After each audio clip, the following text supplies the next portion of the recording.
Erris Coast Hotel last night. Beautiful place, absolutely beautiful place. And it was late when I got in here. Stopped in Bangor first and hoping to go to Belmullet, but ended up here. I'm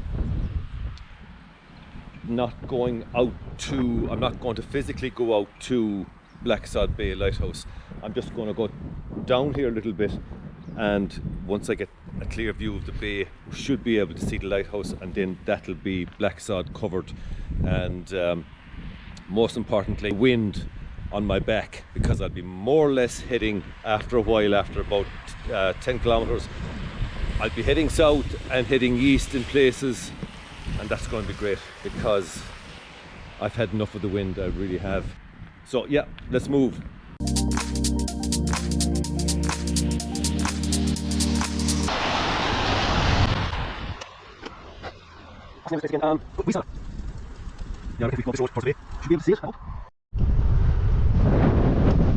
It's the usual story here. I thought going to the top of the first hill would get me to see it. Then I said, yeah, no, it'll be the second hill. Got to the second, got to the third. I'm on my fourth or fifth now, and hopefully from just up here I should be able to see it from just around this corner up here. That was a 5 kilometer trek from the hotel out here, which saved 55 kilometers up to Belmullet, down to Blacksod, back up to Belmullet, and back to where I started. So, Blacksod Lighthouse. Blacksod, crucial in world history. On the 4th of June, D-Day landings were supposed to go ahead. The weather wasn't good, the weather was bad enough and rough, and they got a report, they got a weather report. All the lighthouses would have been sending weather reports, and of course Blacksod being furthest up in the west and from where the weather was coming, that's where they were seeking to get weather reports from. And prior to them kicking off on the 4th of June, they got a weather report from here saying it's not, I won't say it's not good, but the weather report was sent in, pressure was dropping. They asked for a confirmation to resend the weather report, please. And the lady, I just can't think of her name right now,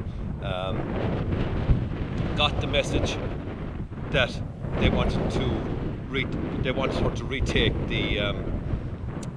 the readings, which would have been, a half an hour, maybe an hour later, by the time the radio signal got back and everyone had chatted up and everything else. And she said, oh crikey, she said, I must have done something wrong. And she took the weather report again, and it was practically exactly the same, only the pressure had fallen another few degrees, and that was sent on again to command and control, wherever it was in the south of England, and D-Day was cancelled until the 6th.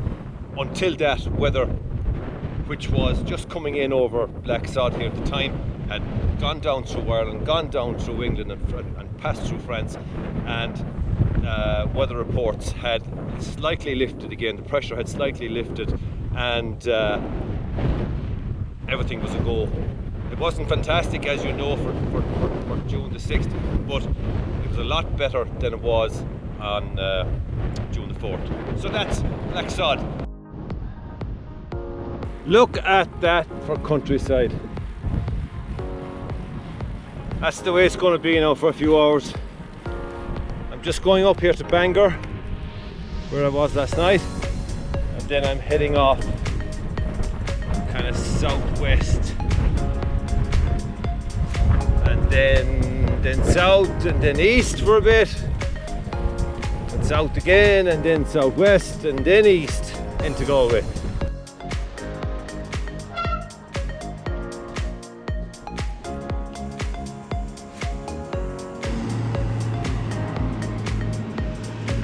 The alarm went off this morning at 6. I reached over, turned it off, and I knew when I woke again it was 7 o'clock. So a little bit later than I would like this morning. But hey, I probably needed the rest anyway. I've just had a situation. I was having a coffee back in Bangor and just finishing up there and getting ready to go again, and I realised one of my bags was gone. Thought about it for a second. I have a 99% chance of knowing where that bag came off. It came off down at the very end of that rough road, looking at Black Sod Lighthouse. One of them did unhook before, so going over a rough jolt, it can happen. But I never copped it, never realised it. It would never happen on the smooth road. So I said, right, I have to go back for it. And I was cycling out here. I said, do I have to cycle an hour this way now, right, and an hour back again for a bag with nothing in it? The bag with all the good stuff, cables, computer, everything is on this side. I said, what am I going out there for? For a bag with a couple of bananas in it, couple of cycling tops. There's nothing of any value in it, really. You know what I mean? And I may not even find it. Somebody might have picked it up already, and so I'm just going to forget about it and just carry on. Go back into Bangor. I'm a kilometre out of Bangor, and I've taken that kilometre out of Bangor to think about it, you know. And that's it. Leave it.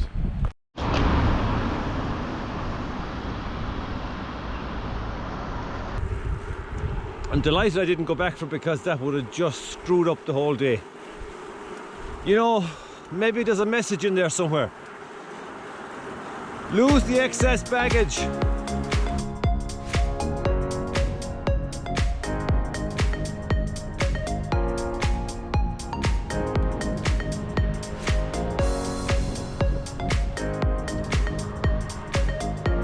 It is so good to have the wind in my back. Oh, it's good to be flying.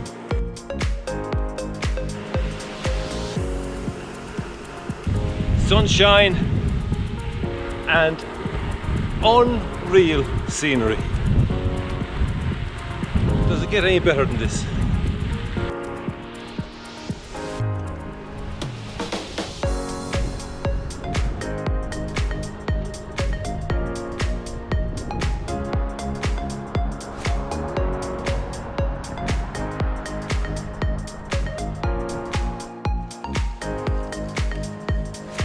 I'm on the Mulranny Greenway into Westport.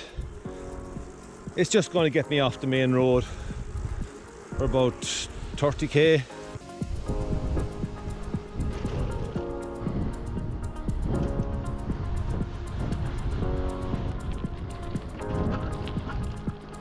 Hi. Hey.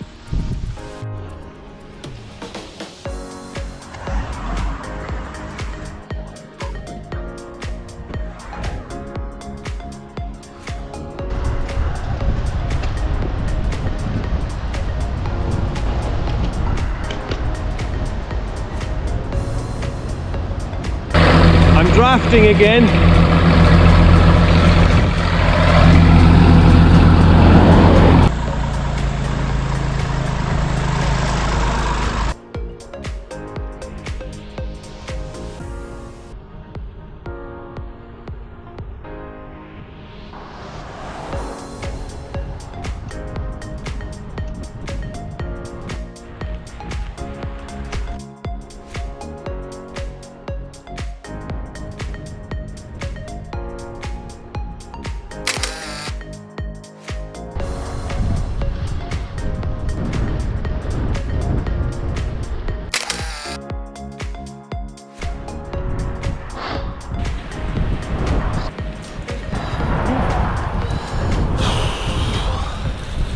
shouldn't have worried really.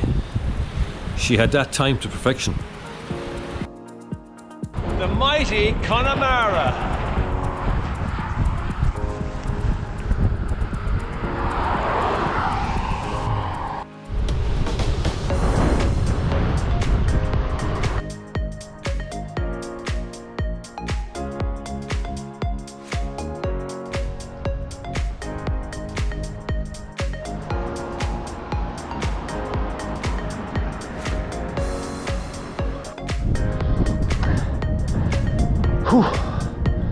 Last view of this side of Connemara,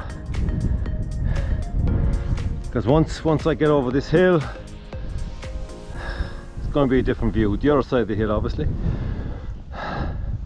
Plus, I just needed to stop.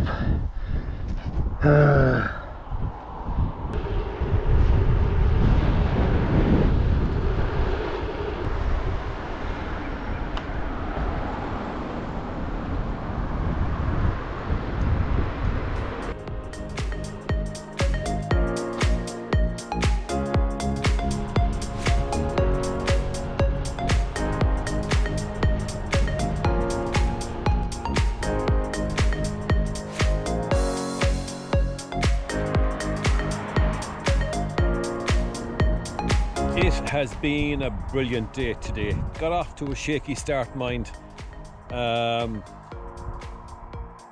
have about 190 on at the moment, and I see that my Cullen is still 30 kilometers away, so just over an hour, and that'll bring us over 200 for the first time in this trip. I was wondering when I was going to get 200. We'll push on. I'm not going to go into Galway City because I don't need to, because there's plenty of accommodation in, I'm sure, in my Cullen. So we'll just leave it at that for tonight, and that'll be good.